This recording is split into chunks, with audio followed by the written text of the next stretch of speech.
Memories of Malcolm.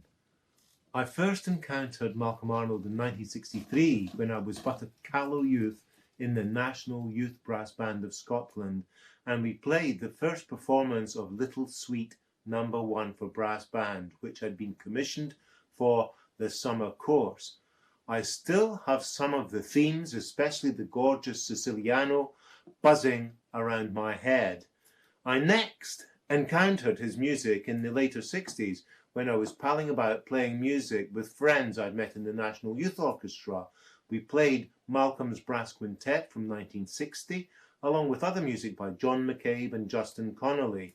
Malcolm's Quintet was still fresh in its first decade of existence, and when it had been first played in London by the New York Brass Quintet in 1963, it changed the face of the British brass ensemble forever. Malcolm understood not only the existing idiom of brass instruments, but also the potential inside each one for further development.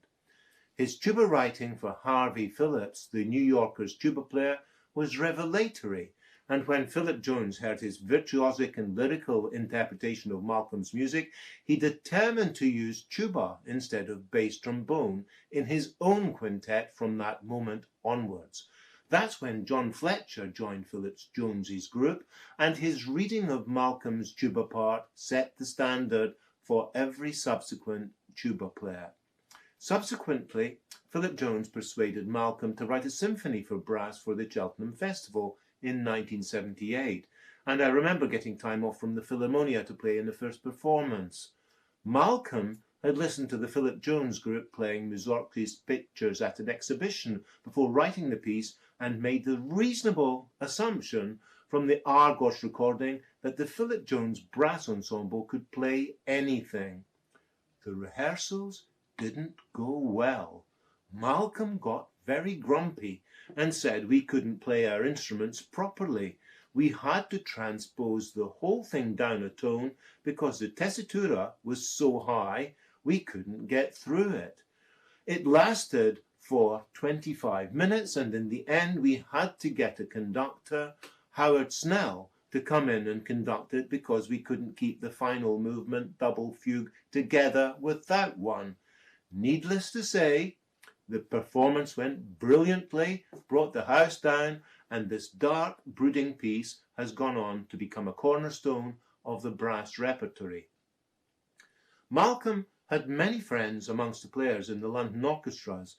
During the 1970s, one of those, John Wilbraham, the larger-than-life personality who inhabited the principal chair in the BBC Symphony Orchestra and was the UK's most prominent trumpet soloist, kept pestering Malcolm for a trumpet concerto.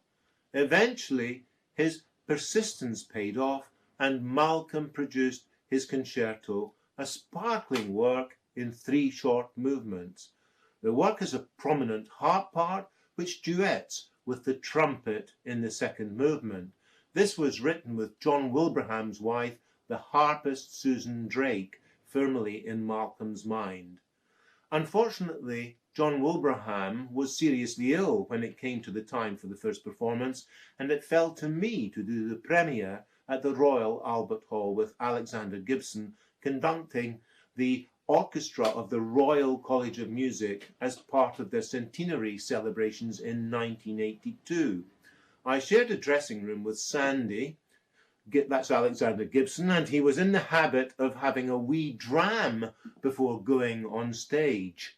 I demurred, suffering as I was with pre-performance jitters, so Sandy cured my nerves by filling up a large one for me too, and he drank it himself.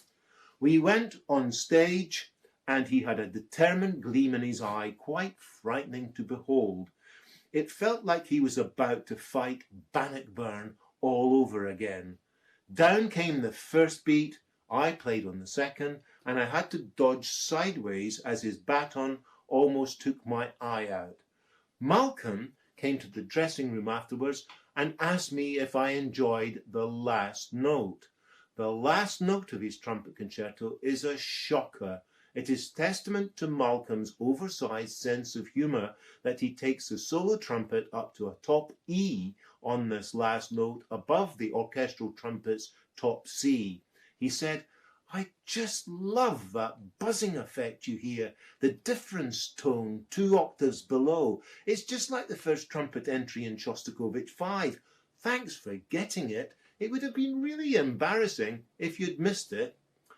Later that year, I met up with Malcolm again and had a really happy time together with him in Bournemouth, where his wind concertos were being recorded with Norman Del Mar and with the Bournemouth Sinfonietta for EMI, and I soloed in the trumpet concerto. He was in a sunny mood, and the young trumpet player, Julie Ryan, came along to the sessions, and I remember him being captivated by how vivacious she was. Happy halcyon days. This remains my fondest memory of Malcolm.